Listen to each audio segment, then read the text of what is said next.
All right, AP Stats, today is day 2 of probability. This first slide is just a summary of all the rules.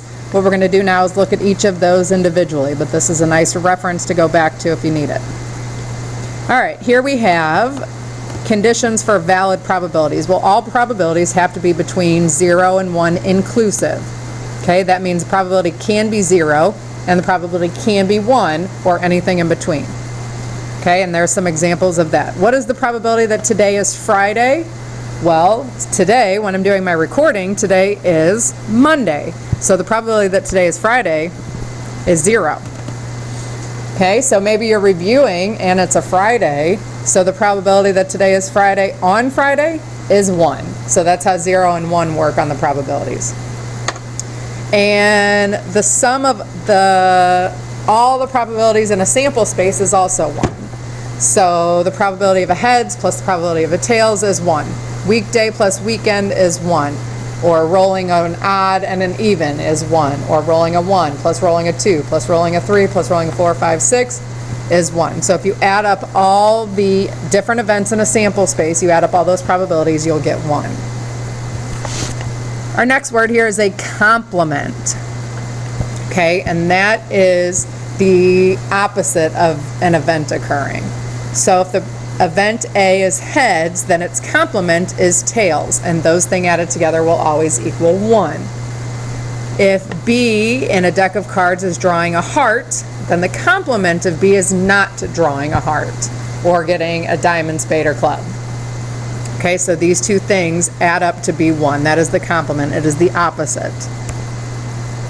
Joint versus disjoint. Disjoint events are two events that cannot occur at the same time. They don't have any events, or they don't have any events in common. Another word for that is mutually exclusive. So the probability of two disjoint events occurring at the same time, the probability of A and B occurring if they're disjoint is 0. They cannot occur at the same time. Joint events are two events that can occur at the same time. So let's look at the union of two events, and we'll tie in joint and disjoint events into this.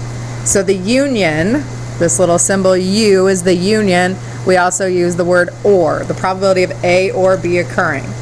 So if two events are disjoint or mutually exclusive, for example, A is you roll a 3, and B is you roll something less than or equal to 2. Those two events are disjoint. They cannot happen at the same time. You cannot roll a 3 and roll a number less than or equal to 2. It is not possible to do both at the same time. So the probability of rolling an A, and a B at the same time, a 3 and a number less than or equal to 2, is 0. Okay, those events are mutually exclusive. So how do we find their union? What is the probability of rolling a 3 or a number less than or equal to 2? Well, that would be the probability of rolling a 3, which is 1/6, plus the probability of rolling a number less than or equal to 2, that's a 2, or a 1, that's 2/6.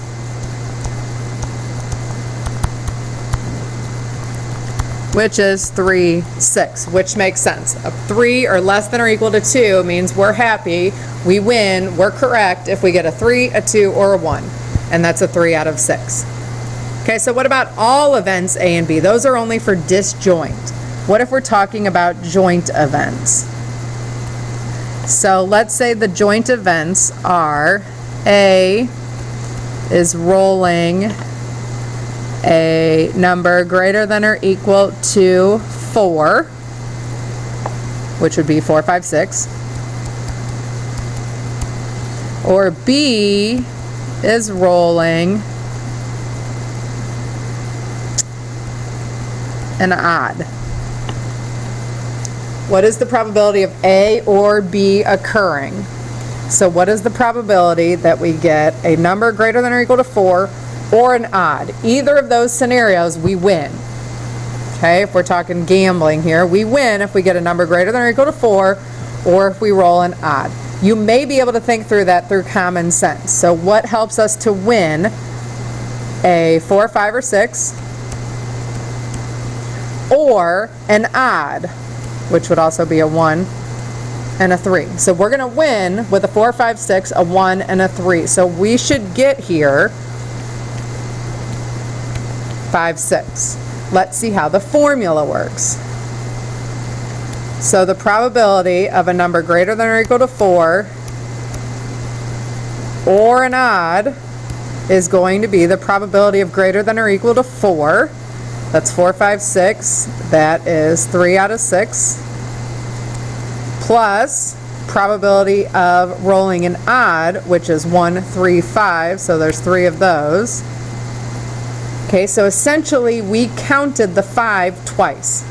We counted the 5 in the probability of rolling a number greater than or equal to 4, and we counted it in rolling an odd. But we don't win double that way, so we have to subtract off probability of A and B.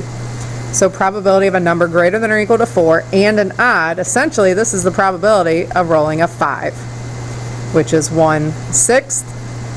So we have probability of greater than or equal to 4 plus probability of an odd minus the probability of a 5, because we counted the 5 in each scenario here. We can only count it once, is 3, 6 plus 3, 6, which is 6, 6 minus 1, 6, which is 5, 6. Okay, next up we have independent and dependent events. Independent means knowing one event has occurred does not change the probability of the next event occurring or the other event occurring. Dependent is that knowing one changes the probability of knowing the other. This is different from joint and disjoint, and we'll discuss that a lot here. So here's where we can talk about the intersection of two events. Probability of A and B occurring.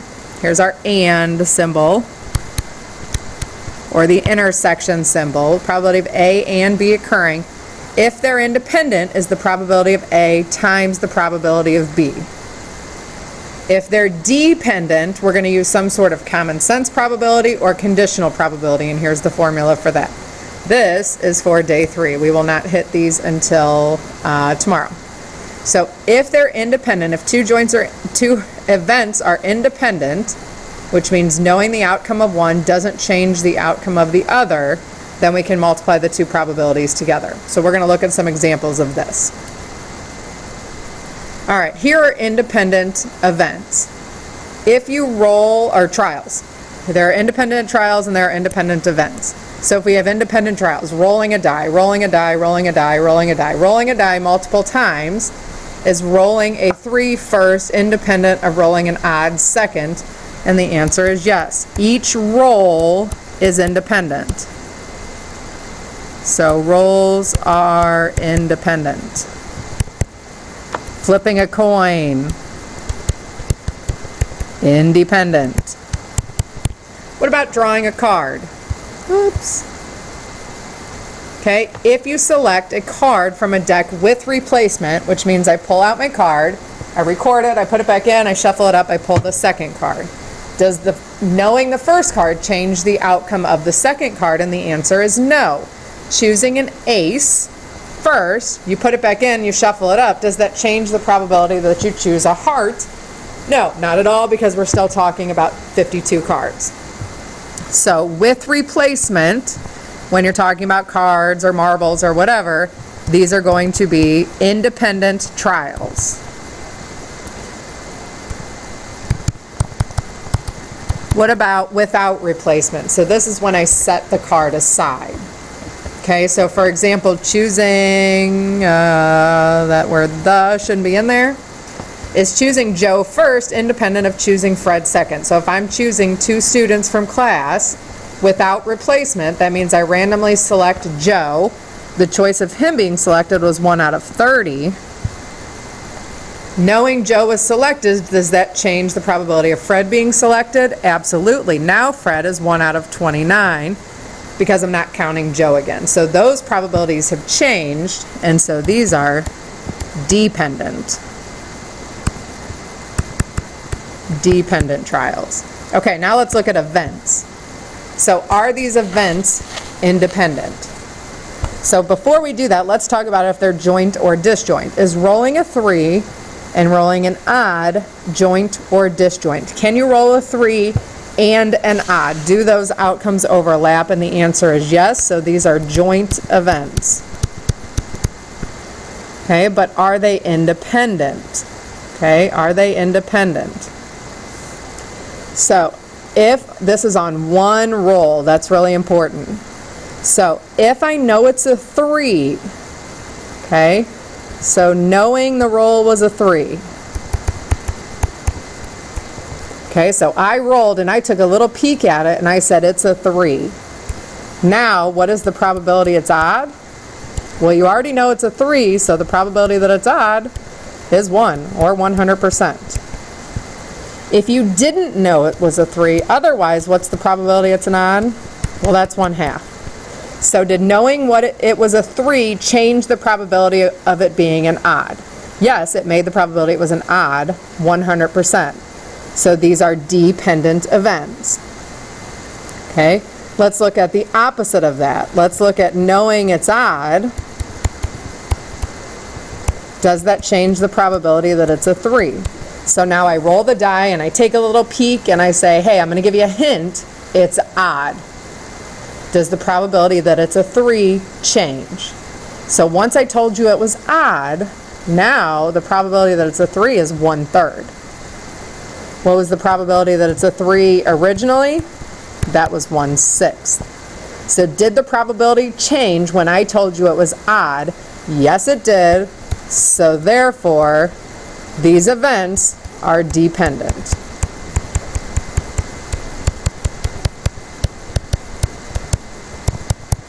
Okay, what about rolling a 2 and rolling an odd? First of all, are these joint or disjoint events? Are they joint or disjoint events? Can you roll a 2 and an odd at the same time?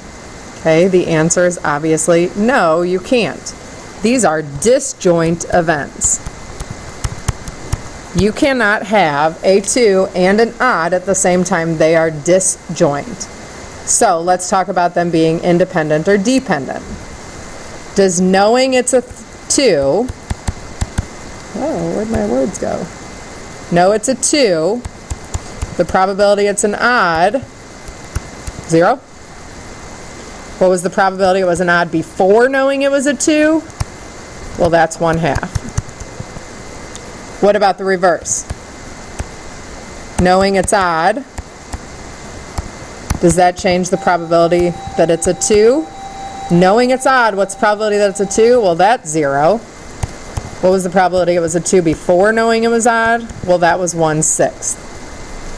Okay, so did knowing 1 change the outcome of the second? Probability of an odd is 1/2. If you know it's a 2, does that change the probability that it's an odd? Absolutely. So these events are dependent. So these are also dependent events.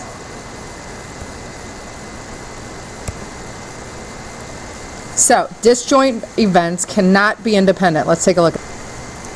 Disjoint means that the probability of A and B occurring at the same time is 0. So knowing 1 has occurred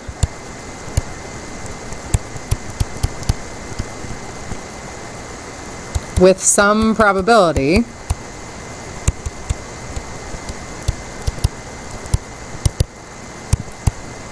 makes the probability of the other one occurring equal to 0.